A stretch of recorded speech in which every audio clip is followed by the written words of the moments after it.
beautiful. Thank you. Like always.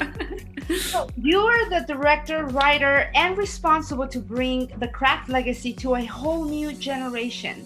So how do you start doing that?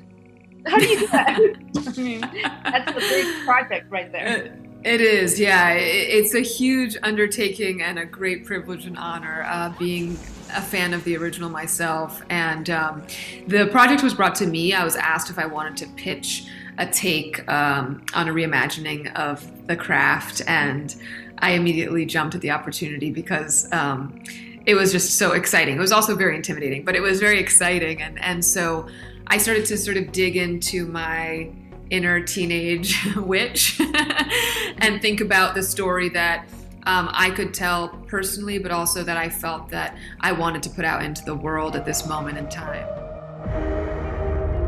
What is all this? This is a ceremony to celebrate you.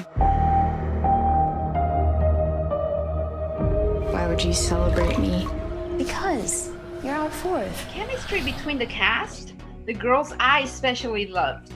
And I know you connected with them. Can you tell me what happened between you guys? Because I know you guys played tarot and all different activities, right? Yeah, I mean, we became very close. The coven is incredibly close, and they became their own real life coven. But we were on a text chain where they called me Supreme, which is a great honor.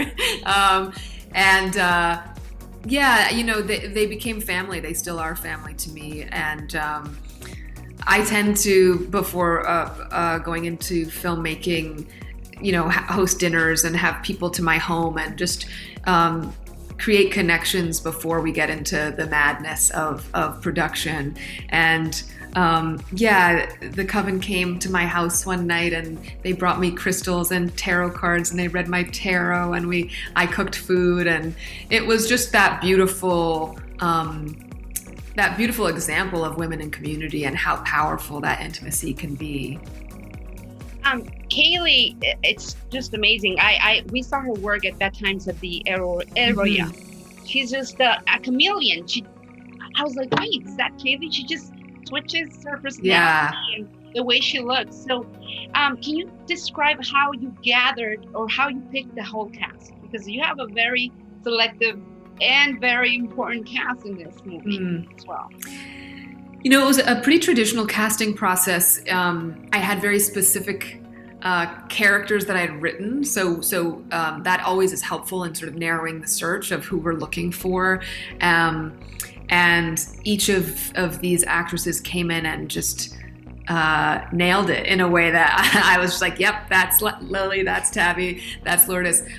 In the casting of Lourdes, who's played by Zoe Luna, you know, I had written her as a trans Latina character, and so GLAD, who's an incredible organization, came on board to help us with outreach and casting, and we had something like 200 submissions, which was incredible. And Zoe came in and just brought so much of her own charisma and effervescence to the character, and then when we had them chemistry read, it was like fireworks. Like they just immediately were the coven. It was really exciting to see. I really liked Zoe as well.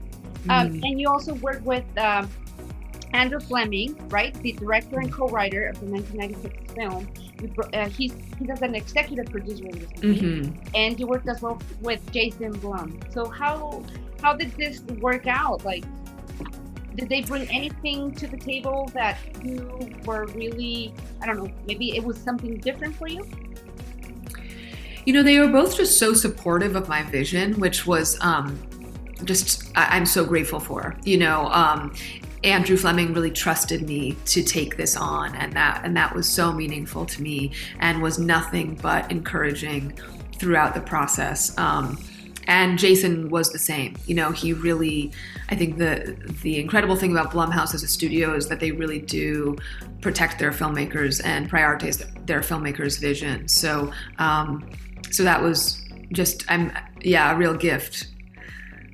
I'm pretty sure we're going to be seeing more of the craft legacy. Yeah, thank you so much. Thank you so much. Be careful. A lot of weirdos out here. We are the weirdos, mister.